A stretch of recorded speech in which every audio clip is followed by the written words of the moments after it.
টাইমে কিন্তু হাওড়া স্টেশন ছেড়ে দিল। সৌরভ নাকি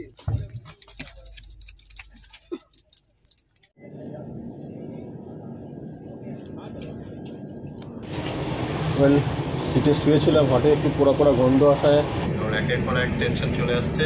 তারপর দেখলাম ফার্স্ট ক্লাসের কূপটা দেখিয়ে দিচ্ছি একবার। হচ্ছে লম্বা corridor. Hello friends, welcome back to my channel to brand new blog. আজকে 13ই জুন আর 30শে জ্যৈষ্ঠ, বৃহস্পতিবার। আর আমি এখন আছি হাওড়া স্টেশনে। আরও একটা ট্রেন ব্লগ নিয়ে চলে এসেছি, আরও একটা রাজধানীর জার্নি নিয়ে চলে এসেছি। আজকে জার্নি করতে চলেছি 12301 আপ হাওড়া রাজধানী এক্সপ্রেসের। 4:03, কিছুক্ষণের মধ্যে এই 9 নম্বর প্ল্যাটফর্মে রাজধানী এক্সপ্রেস দেবে। এই নিউ দিল্লি রাজধানী এক্সপ্রেসের এই রাজধানী এক্সপ্রেসটা কিন্তু খুবই স্পেশাল আমাদের কলকাতাবাসীর কাছে, কারণ 1 মার্চ 1969 সালে প্রথম যে রাজধানী ট্রেনটা চালু হয়েছিল সেটা কিন্তু এই রাজধানী এক্সপ্রেসেই ছিল। সেটা 1 মার্চ দিল্লি থেকে ছেড়েছিল, এখানে 2 মার্চ এসে পৌঁছেছিল, এবং 3 মার্চ কলকাতা থেকে হাওড়া থেকে এই ট্রেনটাই দিল্লিকে পৌঁছেছিল। তাহলে বুঝতে পারছেন এই রাজধানী ট্রেনটা কতটা স্পেশাল। এখন মোটামুটি 25টার ওপর রাজধানী এক্সপ্রেস চলে, বড় বড় শহর থেকে এবং রাজ্য থেকে প্রায় 25টার উপর রাজধানী এক্সপ্রেস চলে। তবে এই রাজধানী স্পেশালটি কিন্তু এখনও স্পেশালই রয়েছে। হাওড়া থেকে new Delhi 1450 kilometre. Intermediate station অনেকগুলোই পড়বে, কিন্তু মাঝখানে 7খানা স্টেশনে মাত্র দাঁড়াবে। আর এই 1450 কিলোমিটার কভার করবে 17 ঘন্টা 15-20 মিনিট সময় নেবে। হাওড়া থেকে ছাড়া শিডিউল টাইম রয়েছে 4:50 এবং নিউ দিল্লি পৌঁছাবে 10:05, এই রয়েছে শিডিউল টাইম। তবে ট্রেন নর্মালি ট্রেনটা লেট করে না, ঠিক টাইমে পৌঁছায়। তবে পুরো জার্নিটা কী হচ্ছে আর কী অ্যামিনিটিস রয়েছে ট্রেনের ভিতরে আর কীরকম সার্ভিস এখনও রয়েছে, ডিটেলসটা আপনাদের সঙ্গে শেয়ার করবো। তবে এতটুকু ভিডিও স্কিপ না করে ভিডিওটা আমার সঙ্গে এনজয় করতে থাকুন। তবে চলুন।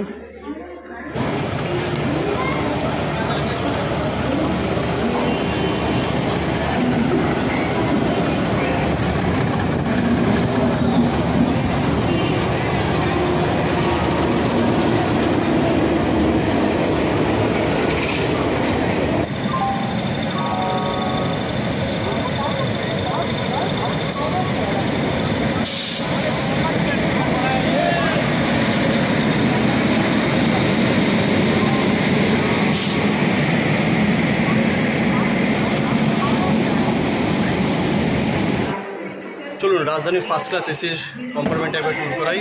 এখানে রয়েছে কূপ এবং কেবিন, দুরকম অপশান রয়েছে। দেখুন এক এক করে দেখে নিন। কূপে যেমন 2খানা বাথ রয়েছে, আর কেবিনের মধ্যে কিন্তু 4খানা করে সিট রয়েছে। চলুন একবার দেখে নিন। উপরে উঠেই এই হচ্ছে, উপরে উঠে ফার্স্ট লুকটা এরকম। উঠেই ডান দিকে রয়েছে বেসিন, ঝাঁচকচকে বেসিন, একটা মিরর। আর এখানে কিন্তু ফার্স্ট ক্লাসে কিন্তু একটা শাওয়ার রুম রয়েছে আর একটা রয়েছে ওয়েস্টার্ন স্টাইল বাথরুম।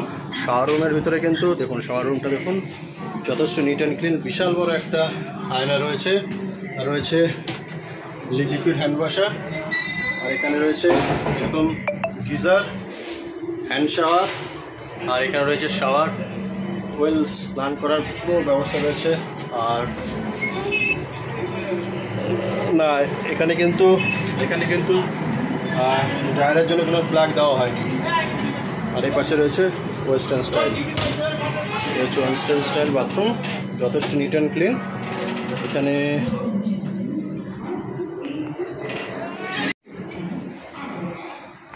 আর এই হচ্ছে করিডরটা, দেখেছেন তো, পুরো মনে হয় যেন হোটেলের সামনে রয়েছে না।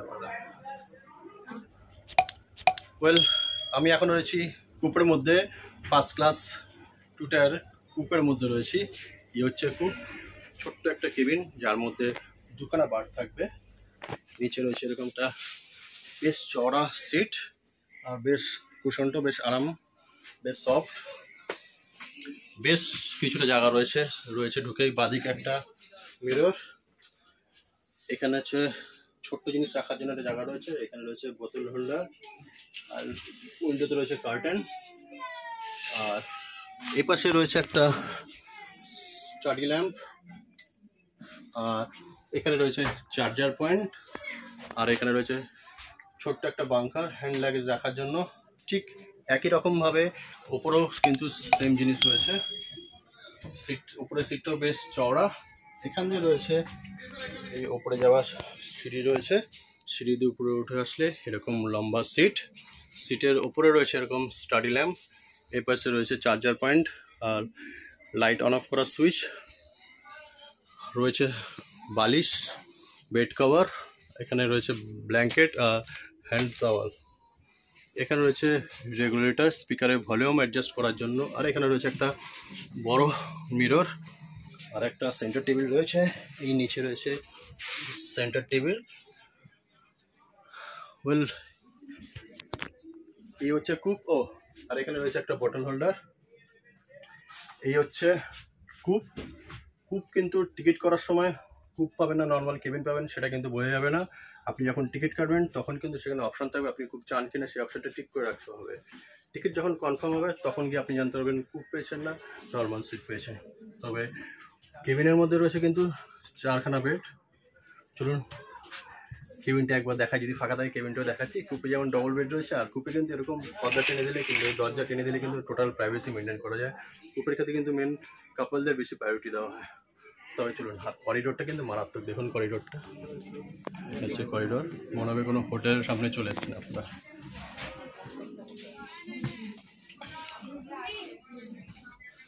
এই হচ্ছে করিডোর। ঘড়িতে 4:50 টাইমে কিন্তু হাওড়া স্টেশন ছেড়ে দিল।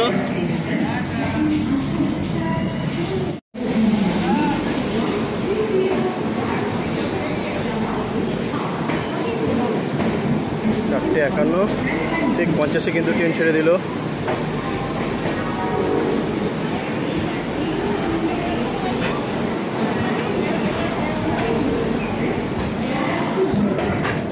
আর ঠিক এর সঙ্গে কিন্তু 12301 13 তারিখের 13ই জুনের হাওড়া টু দিল্লি রাজধানী জার্নি শুরু হলো। 1450 কিলোমিটার জার্নি সফর করবে, সময় নেবে প্রায় 17 ঘন্টার ওপরে। এর পরবর্তী স্টেশন আসানসোল, ওখানে মাত্র 2 মিনিট দাঁড়াবে, আর তারপরে তো ওখানে কথা হবেই।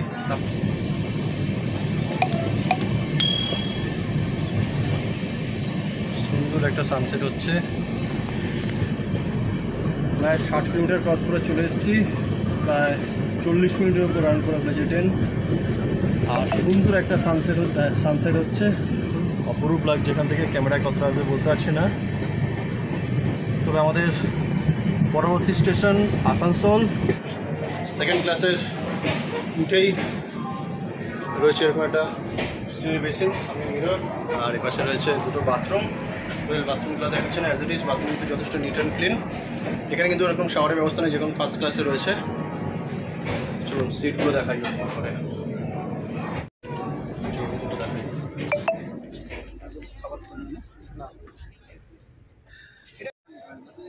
এটা হচ্ছে 2 টায়ারের সিটিং ক্যাপাসিটি, এপাশে দুটো, এপাশে দুটো, আর এখানে রয়েছে দুটো বার্থ। অ্যামিনিটিস বলতে এখানে রয়েছে স্টাডি ল্যাম্প, এখানে বটল হোল্ডার, এখানে রয়েছে সেন্টার টেবিলের মতন, আর এখানে রয়েছে হ্যান্ড ব্যাগ রাখার জন্য ছোট্ট একটা বাঙ্কার। এদিকে রয়েছে ব্ল্যাক পয়েন্ট, মোবাইল চার্জ দেওয়ার জন্য, ল্যাপটপ চালানোর জন্য। এপাশেও সেম রয়েছে, রয়েছে স্টাডি ল্যাম্প, এখানে রয়েছে স্মোক ডিটেক্টর, আর সঙ্গে দেওয়া রয়েছে এই যে হেল্পলাইন, ফিলিং স্টাফ বা লিভিং সার্ভিস অ্যাক্সেস করার জন্য বা কোনো কমপ্লেন বা সাজেশন দেওয়ার জন্য এখানে নাম্বার দিয়ে দেওয়া রয়েছে। আর এখানে কিন্তু মেনশন করা রয়েছে সকাল 10টা পর্যন্ত চার্জিং পয়েন্ট অন থাকবে। ওয়েল, আমি জার্নি করছি কিন্তু রাজধানী সেকেন্ড ক্লাস, মানে 2 টায়ারে। হাওড়া থেকে দিল্লি 1450 কিলোমিটার। এই 1450 কিলোমিটার কভার করতে প্রায় 17 ঘন্টার উপর সময় লেগে যাবে, এবং টোটাল জার্নিটা করবে কিন্তু ওয়েব 7 ইঞ্জিন দ্বারা। আর কোচ পজিশনটা বলে দিই, স্টার্টিং রয়েছে ওয়েব 7 ইঞ্জিন, তারপর রয়েছে জেনারেটর লাগেজ ভ্যান, তারপর থাকবে 11খানা 3 টায়ার এসি, যা B1 B2 B3 করে B11 পর্যন্ত। তারপর থাকবে একটা প্যান্ট্রি কার, আর থাকবে দুখানা first class AC H1 H2, তারপর থাকবে 6খানা 2 টিয়ার এসি A1 A2 এরকম করে A6 পর্যন্ত। তারপর থাকবে একটা ইঞ্জিন ও লাগেজ ভ্যান এবং শেষে গার্ড রুম।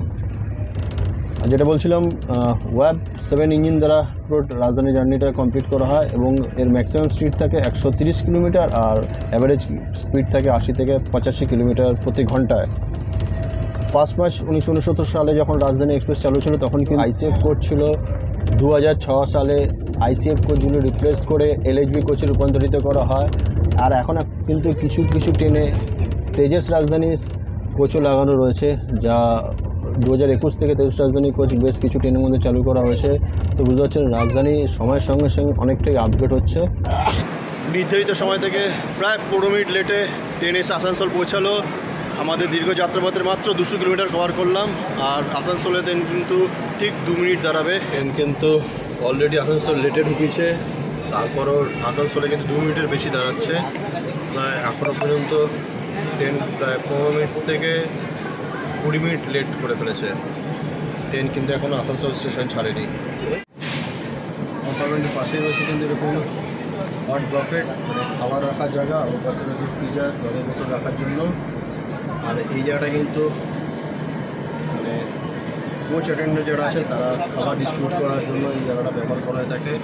বলে রাখি, এখানে প্যান্ট্রি কার থাকা সত্ত্বেও কিন্তু পুরো ট্রেনটার মধ্যে ফার্স্ট ক্লাস বাদ দিয়ে টোটাল খাবারটাই কিন্তু অন বোর্ড ক্যাটারিং হয়ে থাকে।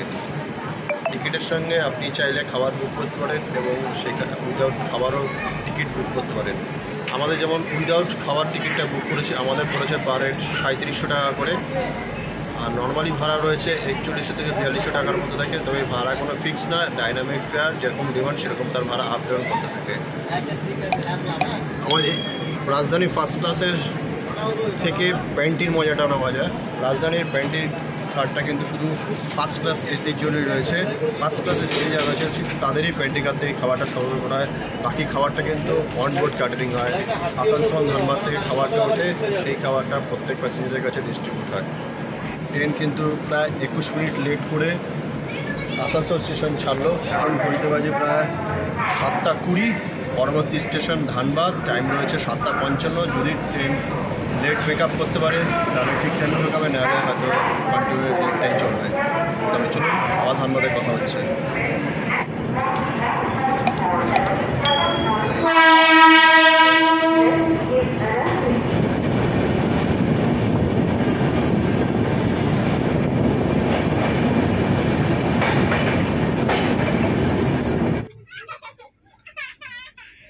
না আমি বলি স্যার কিছু বলেছে? সিরিয়াস বলো, সিরিয়াস বলো। আমি বলি স্যার করেছে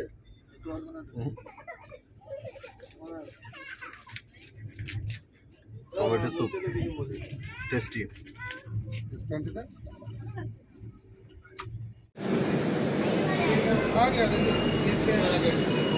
আমরা কিন্তু ট্রেন থেকে খাবার নিচ্ছি না, অনলাইন অর্ডার করেছি। এই ডমিনোসের পিজা অর্ডার করেছি, ডমিনোস থেকে পিজা দিয়ে যাচ্ছে। জাস্ট নির্ধারিত সময় থেকে 10 মিনিট লেট করে, 20 মিনিট লেট ছিল, 10 মিনিট মেকআপ করে জাস্ট ট্রেন এসে ধানবাদ স্টেশন এসে পৌঁছালো। এর সঙ্গে আমরা 257 কিলোমিটার কভার করে ফেললাম।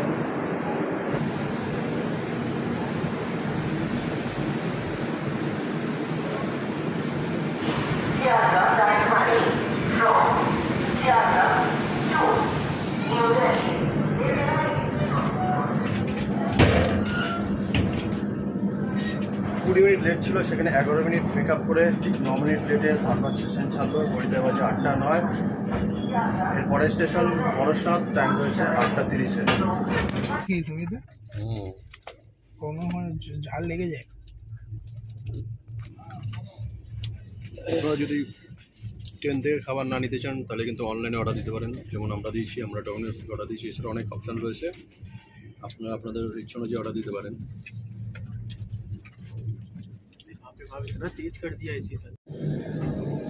ঘড়িতে বাজে 8:50 আর ট্রেন জাস্ট পরশনাথ এসে পৌঁছালো। এর সঙ্গে আমাদের প্রায় 357 কিলোমিটার জার্নি আমরা কমপ্লিট করলাম। ঠিক 2 মিনিট দাঁড়িয়ে ট্রেন কিন্তু বড়সাত স্টেশন ছেড়ে দিল, পরের স্টেশন গয়া।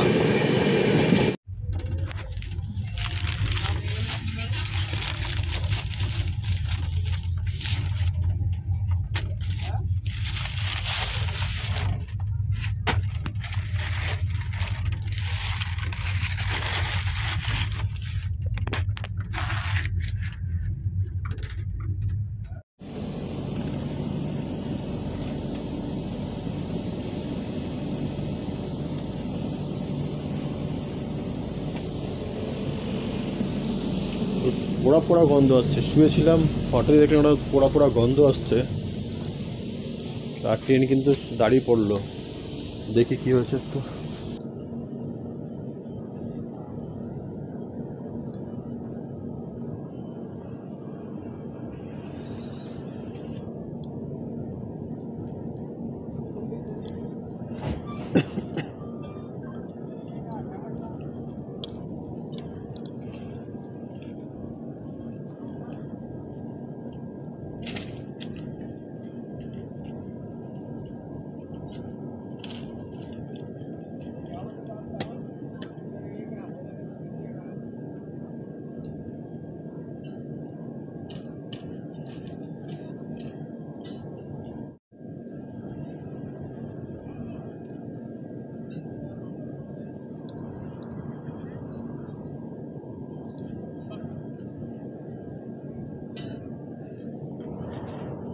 বলছি না, পোড়া পোড়া একটা গন্ধ বেরোচ্ছিল।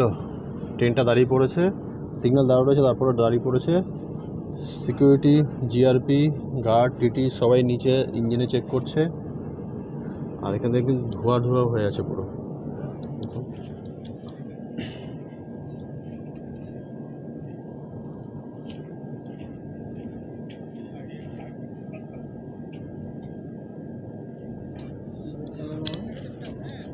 কিছু চেক করছে, পোড়া একটা গন্ধ বেরোচ্ছে, স্পার্ক করেছে।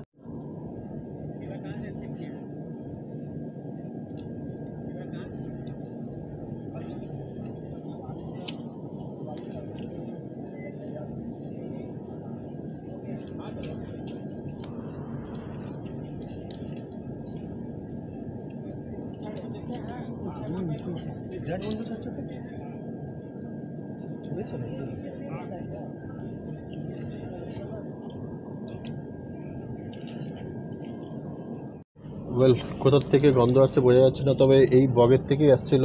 যেখানে চেক করলো কিন্তু কিছু দেখতে পেলো না। দেখি কি ডিসিশন হয়। ট্রেন ছাড়লো, এবার দেখা যাক কি হয়। ওয়েল, সিটে শুয়েছিলাম, হঠাৎ একটু পোড়া পোড়া গন্ধ আসায় নিচে নেমে চেক করতে এসে দেখলাম এই আমাদের B5 বগের নিচ দিয়ে হয়তো কিছু স্পার্ক করছিল, যার জন্য ধোঁয়া বেরোচ্ছিলো আর এরকম পোড়া গন্ধ বেরোচ্ছিলো। তবে ট্রেন দাঁড় করিয়ে এরা চেক করলো, সব ঠিক আছে। তারপর ট্রেন কিন্তু আবার চলা শুরু করলো। তো জানি না এই টেনশনের মধ্যে আর ঘুমাতে পারবো কি না, তবে একটু অ্যালার্ট থাকতে হবে।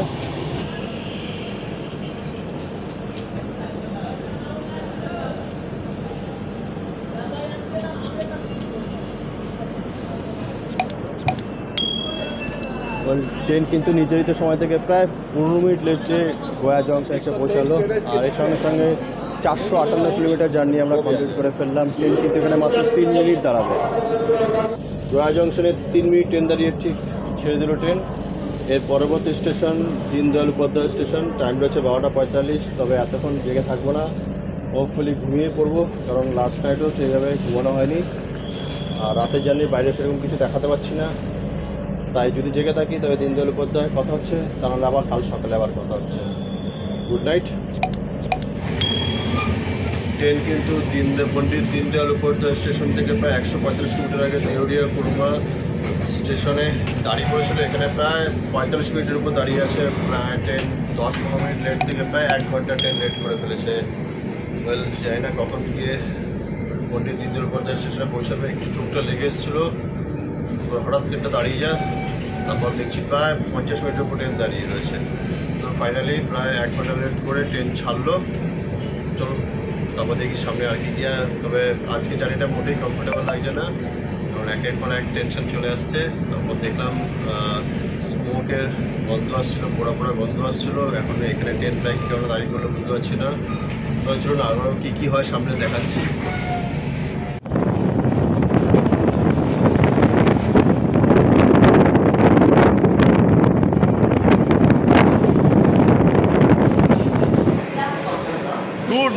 Good morning from Kanpur central. ঘড়িতে বাজে 5:50। নির্ধারিত সময় থেকে প্রায় 1 ঘন্টা লেটে কানপুর সেন্ট্রাল এসে পৌঁছালো। আর এর সঙ্গে আমরা 1010 কিলোমিটার জার্নি কমপ্লিট করে ফেললাম। এর পরের স্টেশনই দিল্লি, তবে পণ্ডিত দীনদয়াল উপাধ্যায়, প্রয়াগরাজগঞ্জ। প্রায় 1 ঘন্টা লেটেই ট্রেন ছিল।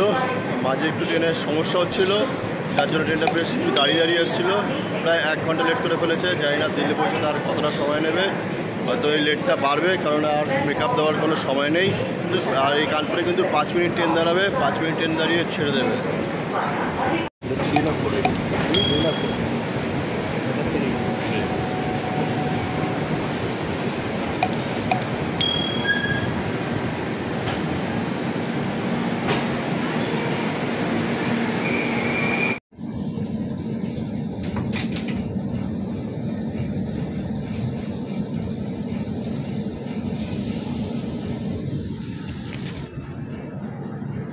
এখানে নির্ধারিত সময় থেকে কিন্তু আরও 5 মিনিট বেশি ট্রেন দাঁড়ালো। 5 মিনিটের জায়গায় 10 মিনিট ট্রেন দাঁড়িয়ে কানপুর সেন্ট্রাল ছাড়লো। মানে ট্রেন কিন্তু আরও লেট করে ছাড়লো। চলুন দেখি করার সময় গিয়ে দিল্লি পৌঁছায়।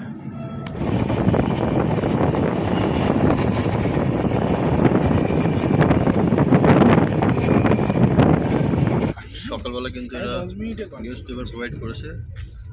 বাংলা ইংলিশ দুরকমই অপশন ছিল। The India express 10:05 just Ghaziabad junction cross করছে। ট্রেন কিন্তু অনেকটা লেট মেকআপ করে দিয়েছে। এই সময় নিউ দিল্লি ঢোকার কথা। ট্রেন 1 ঘন্টা থেকে লেট কমিয়ে প্রায় 25 মিনিট লেটে চলে এসছে। মানে অনেকটাই সময় মেকআপ দিয়ে দিয়েছে, 35 মিনিট মেকআপ দিয়ে দিয়েছে। এখনও 25 কিলোমিটার বাকি দিল্লি। হ্যাঁ, ওরকমই বলিস তো, পুরো ব্যাগ আছে। আমাদের ওখানে দুটো আছে, এখানে দুটো আছে, বাকি সব এখানে আছে। আর কোথাও নেই। 10:44 মানে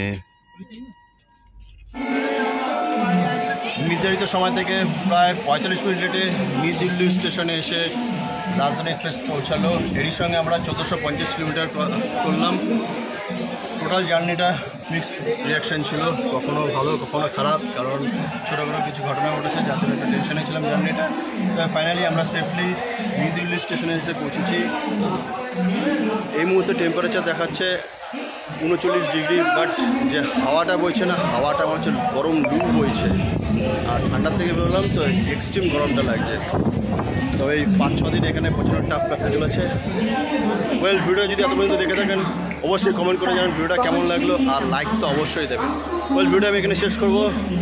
প্রথমবার যারা আমার চ্যানেলে ভিডিও দেখছো, এখনও চ্যানেলটা সাবস্ক্রাইব করেনি, এই ফ্যামিলি এখনও সদস্য হয়নি, এক্ষুনি সাবস্ক্রাইব করে নাও। আরে সাবস্ক্রাইব ফ্রি, এক্ষুনি সাবস্ক্রাইব করে নাও। আর পাশে থাকা বেল আইকন প্রেস করে দাও এবং প্রেস করে নোটিফিকেশন ফর অল করে দাও, যাতে কোনো ভিডিও পোস্ট করলে সমস্যা আপনার কাছে নোটিফিকেশন পৌঁছাতে পারে। দিল্লি স্টেশনের বাইরে চলে এসেছি। বাইরে বেরোলে এখানে রয়েছে পার্কিং বা ট্যাক্সি স্ট্যান্ড, আর ওই রয়েছে মেট্রো স্টেশন। এখান থেকে বেরিয়ে আসলে জায়গায় করে আপনি মেট্রো স্টেশনে পৌঁছে যেতে পারবেন। আর এই রয়েছে বিশাল বড় পার্কিং লট বা ট্যাক্সি স্ট্যান্ড। এখান থেকে আপনি ট্যাক্সি, অটো সব কিছু পেয়ে যাবেন। তাহলে খুব শীঘ্রই পরবর্তী ভিডিওতে আবার দেখা হচ্ছে। Good bye.